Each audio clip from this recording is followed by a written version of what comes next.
Perkenalkan, nama saya Sita Resmi Kusumastuti dari Bank Sampah Sri Kandi yang bertempat di RW 11 Kelurahan Purbayan, Kota Gede, Yogyakarta.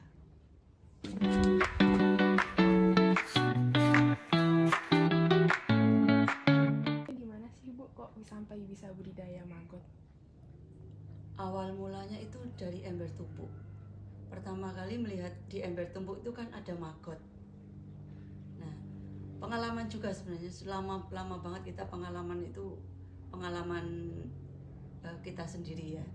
Jadinya dari ember tumpuk itu ada maggotnya. Nah, ternyata dari maggot ember tumpuk itu tidak bisa langsung dikasih ke ternak. Nah, kebetulan pas kemarin kita aktif di bank sampah dan juga di kelurahan dan juga di Jogja. Akhirnya kami dikasih demplot maggot, rumah yang khusus untuk maggot. Setelah itu kami berpikir, oh ternyata memang antara maggot ember tumpuk itu dan dari demplot maggot itu beda. Sebenarnya awalnya bukan karena pengen ternak maggot, enggak, cuma karena kita dikasih arahan dari DLH untuk membuat ember tumpuk, untuk membuang sampah atau mengelola sampah organik. Akhirnya kan ada maggot, itu awalnya. Nah, setelah itu berpikirnya ya kenapa enggak kita budidayakan, tapi terhalang oleh kendala karena pikir kami bau itu tadi, juga harus pakai lahan dan itu tertutup, kami nggak punya. Kebetulan dari kelurahan ngasih ke kami. Nah, kami dapat harapan besar akhirnya. Kenapa? Karena ya kita bisa mengelola sampah organik dari anggota Sri Kandi lebih banyak lagi. Karena ternyata walaupun kami udah berusaha untuk mengurangi sisa makanan itu, ternyata masih banyak yang harus kami buang. Alhamdulillah dapat bantuan demplot itu. Kami belajar lagi. Dan perbedaan dari maggot yang di ember tumpuk sama yang di demplot itu kan beda. Yang di ember tumpuk itu basah. Jadi karena sampah organik itu kan ada lindinya. Yang bikin bau itu lindi, airnya ke bawah. Nah, tapi kalau yang di demplot maggot itu kita berusaha makanan tidak berair. Dan seumpamanya berair, kita kasih makannya itu tunggu setelah airnya itu berkurang. Itu baru kita kasih makan lagi. Tuh. Jadi intinya kenapa kami berternak maggot sebenarnya nggak terpikirkan sebelumnya, tapi setelah kita dapat bantuan itu tadi, demplot maggot, utamanya tujuannya itu untuk mengelola sampah organik. Kalau memang akhirnya kita banyak maggot di situ, itu keuntungan sesudahnya, bonus buat kami. Pertanyaan selanjutnya, tadi sempat Ibu singgung kalau maggot itu kan bau ya Bu. Nah itu gimana sih Bu untuk apakah ada penanggulangannya agar maggot itu tidak bau? Kalau yang pengalaman kami, biar maggotnya itu nggak bau, kita lihat airnya banyak nggak, dan kita kelola jangan sampai air itu terlalu banyak. Jadi untuk maggot yang masih kecil-kecil itu kami memang kasih makannya basah tapi nggak terlalu banyak makan. Nah, kalau yang bau kami juga pernah, maggotnya bau, bukan maggotnya sebenarnya, sampahnya. Nah, kenapa? Karena perbandingan antara maggot dan sampah itu tidak sebanding. Jadi sampahnya lebih banyak dari maggotnya, itu yang bikin bau. Makanya setelah itu kami pelajari tentang baunya itu, kami sekarang bisa mengira-ngira. Oh ya, maggot yang kecil dikasih makannya yang seperti apa dan berapa prosentasinya. Nah yang sudah tengah-tengah itu harus kasih makannya seberapa. Jadi kami dari pengalaman kami akhirnya kami bisa menurut kami ya memang bau ada baunya, cuma nggak begitu bau kayak kalau perbandingan maggot lebih kecil dari sampah yang harus diurai sama maggot tersebut. Besar di awal mula dalam memelihara dan membudidaya maggot. Ya itu tadi bau. Tantangannya masyarakat yang bilang bau, yang ini, tapi karena kemarin kan pas lomba ya, jadi pas lomba memang ada baunya dan alhamdulillah secara perlahan-lahan kan kami juga ngasih edukasi ke ibu-ibu yang tiap minggu sore itu kan kami ada kegiatan ibu-ibu anggota dari Sri Kandi, anggota Ekobrik. Nah dari situ kami akhirnya ngasih pengertian kepada mereka. Oke, sampah mereka kami tampung. Akhirnya kan nanti jadi menghasilkan sesuatu yang manfaat. Nah, dari edukasi itu alhamdulillah akhirnya bau-bau dikit gitu mereka memaklumi. Itu. Kami kalau maggot itu kan kami pengen itu sampah itu kan berkelanjutan. Jadi jangan sampai nanti kita malah menimbun lalat yang terlalu banyak. Bagaimana caranya supaya maggot itu keluar dari kami dan itu manfaat. Karena tidak ada dari atas itu dari pemerintahan atau dari apa itu. Oke lah yang punya maggot kami tampung nih, seperti itu. Mungkin karena memang maggot itu kan selang waktunya cuma sebentar ya, nggak nyampe 1 bulan. Kalau 1 bulan itu udah hitam dan itu nanti jadi lalat.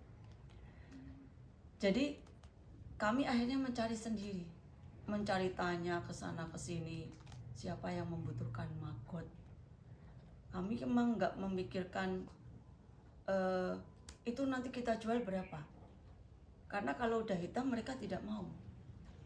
Ya akhirnya daripada nanti menghitam semua, walaupun itu waktu kemarin awal-awalnya itu belum hitam semua, sedikit-sedikit hitam, udah Pak nggak usah memikirkan Bapak ngasih ke kami berapa, yang penting sampah kami terurai dan maggotnya bisa dimanfaatkan. Itu yang selama ini kami lakukan. Nah kalau memang sekarang ada yang bilang nanti kalau udah panen maggot WA ke saya nanti tak ambil, itu sudah alhamdulillah sekarang udah ada. Nah memang kendalanya itu harus mencari yang beli yang memanfaatkan maggot itu yang kami nggak merasakan susah sih, sulit sebenarnya karena kami santai gitu loh. Karena yang kami manfaatkan kan sebenarnya sampahnya. Sampah itu biar terurai dan kami senang dengan itu. Itu yang kayak yang bukan kendala ya buat kami. Karena nanti memang kalau jadi pupa lagi, jadi lalat, itu kan nanti bertelur lagi. Nah, cuma biar nanti berkelanjutan itu aja. Dan manfaat. Memang manfaat kan bisa kami buat manfaat juga. Cuma kalau lebih manfaat buat lingkungan yang lain, yang sekitar kan lebih bagus.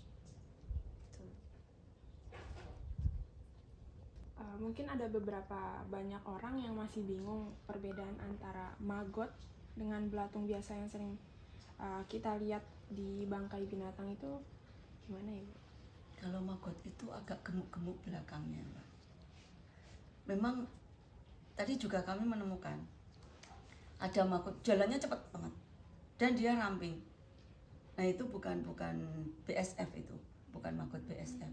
Jadi kalau maggot BSF itu agak gepeng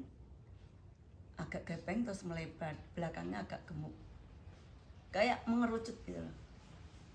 Itu terus ada berkerat-kerat. Itu kalau maggot yang BSF. perbedaannya itu. Terus kalau yang bukan BSF, ada yang dari buah itu biasanya melompat-lompat ya. Itu perbedaan yang kami rasakan itu. Pertanyaan selanjutnya Bu, mungkin bisa Ibu jelaskan siklus budidaya maggot dari awal sampai bisa jadi maggot itu seperti apa? Dari awalnya dari telur atau dari lalat? Dari telur. Dari telur. Kalau telur itu biasanya kita tetaskan 3 hari itu, 3 hari sampai 5 hari itu menetas. Nanti jadi baby maggot kecil-kecil itu.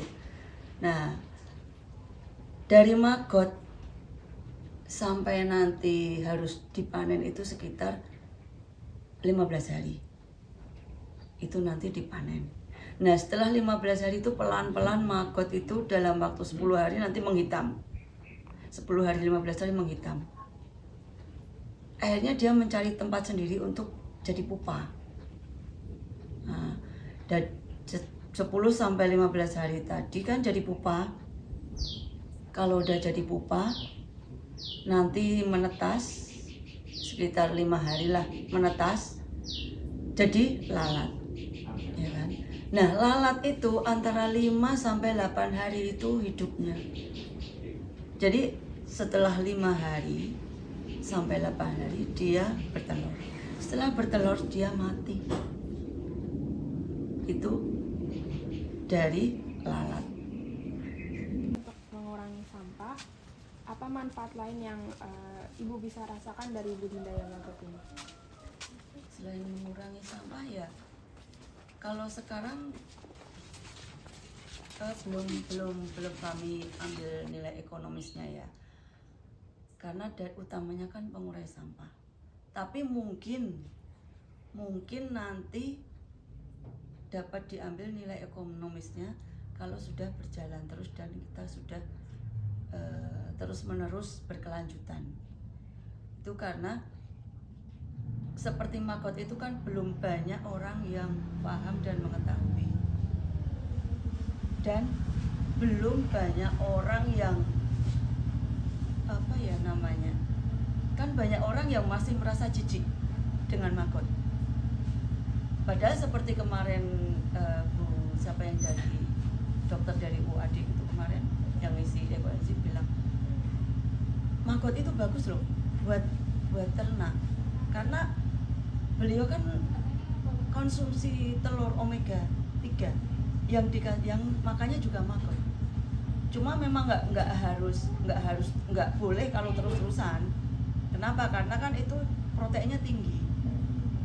Jadi untuk selingan aja.